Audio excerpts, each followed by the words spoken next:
Bonsoir. Ce soir, nous accueillons deux associations molenbeekoises, des associations qui accompagnent les femmes par l'alphabétisation, mais également les femmes victimes de violences conjugales. Ces associations présidées par Maudine Tamboué, donc c'est l'association Réseau des femmes immigrées et d'origine étrangère. Bonsoir madame. Bonsoir. Madame Anne-Valérie Nuit. Bonsoir. Bonsoir. Vous présidez l'association Femmes de bonne volonté internationale. Oui. Femmes de bonne volonté a pour finalité l'amélioration des conditions de vie des femmes. Et donc, quand on dit femmes, on dit enfants et puis par la suite les hommes. Et c'est donc dans ce cadre-là qu'on a mis sur place ces cours d'alpha. On s'est dit, à partir de ces cours d'alpha-là, on va améliorer leurs conditions.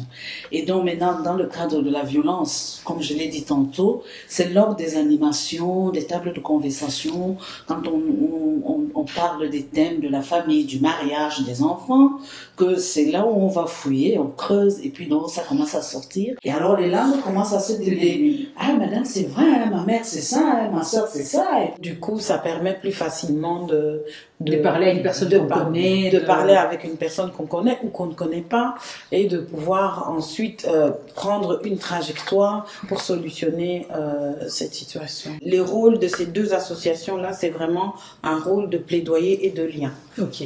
Plaidoyer au niveau des instances publiques pour attirer l'attention aux situations de violence conjugale ou violence faite aux femmes en général, et en particulier les femmes migrantes. Plus qu'on est sans papier, qu'on est victime en plus de violences conjugales, est-ce que c'est plus facile ou c'est difficile d'aller trouver par exemple la police quand on sait qu'on n'a pas de papier? Certainement, c'est encore le fait d'être non documenté est certainement un facteur encore plus difficile quand on est dans des situations comme ça. C'est pour ça qu'on est peut-être justement un milieu un peu plus sûr, oui, parce que l'aide ou l'écoute se fait de toute façon, avec ou sans document. C'est pas ça notre priorité. La priorité, c'est de sortir les personnes de parfois de briser les silences, de briser le silence sur des situations parfois qui mettent vraiment la vie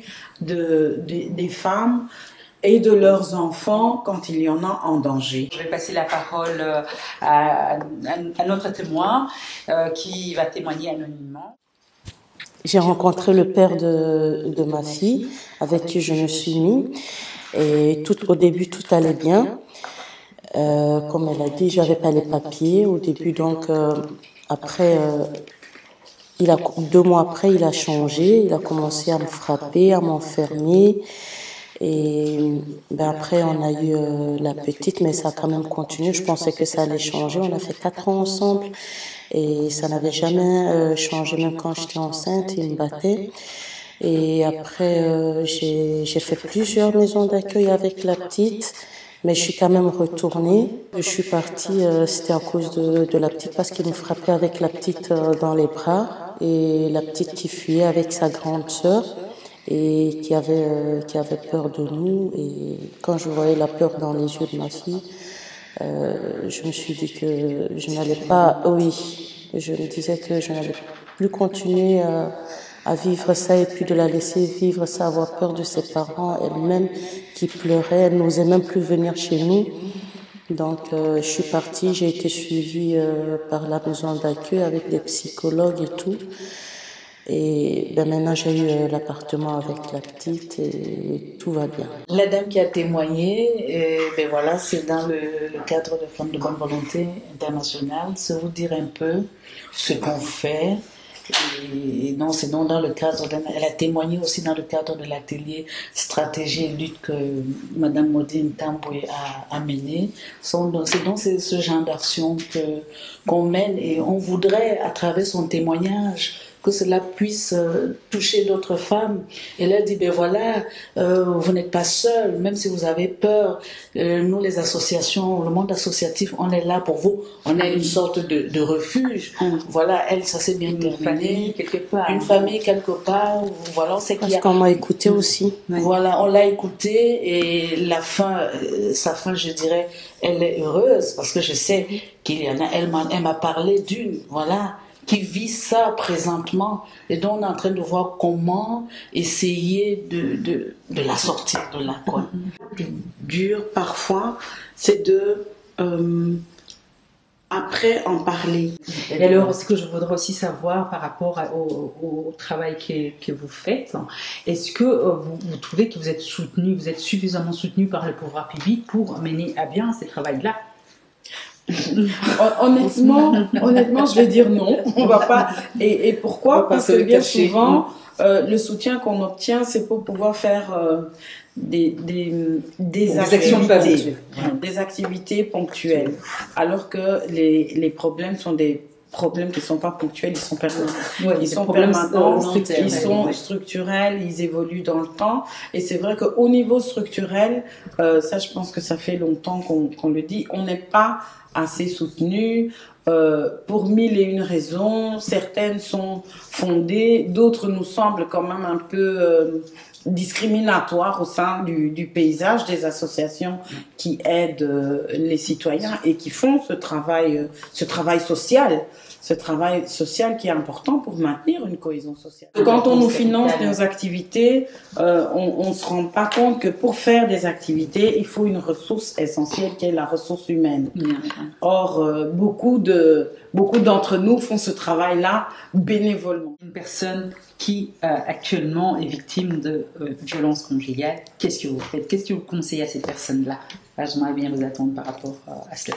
Comme je le disais dans l'atelier, c'est d'en parler. L'information et la communication est vraiment, vraiment importante. C'est ça. Deuxièmement, de ne pas culpabiliser. Et comment faire en sorte que les femmes migrantes, particulièrement les femmes avec lesquelles vous travaillez, puissent avoir accès à toutes ces informations, à toutes ces structures? Mais je pense qu'on doit, comme elle l'a très bien noté, il y a le travail que les organisations rassembleuses, comme le REFI ou RVDAC font, en étant en lien avec les associations qui ont chacune un terrain d'activité bien spécifique, c'est d'être en lien permanent ensemble, mais aussi d'être plus près des femmes. Donc je vais terminer cette interview ici. Madame, en vous donnant la parole, votre témoignage m'a fort touchée et je pense que vous avez peut-être quelque chose à nous dire avant de terminer. Ce que j'ai à dire, c'est vraiment merci pour l'association. Parce que je pense qu'il y aura beaucoup, ils vont faire sortir beaucoup de femmes qui sont silencieuses dans leur coin, qui n'osent pas dire et qui ont beaucoup peur à cause des histoires de papier et tout. Et j'espère pour elles qu'elles vont s'en sortir comme moi et que Dieu les protège. Voilà. Merci beaucoup pour ce message d'espoir. Merci vraiment, merci à vous également. Donc je retiens de cette interview deux choses. La première chose, qu'il faut agir. Il faut agir par la prévention, par la sensibilisation, en accompagnant les femmes dans leur vie, les femmes victimes de violences conjugales. Et aussi, j'ai appris aussi que la honte doit changer des camps. Merci à vous.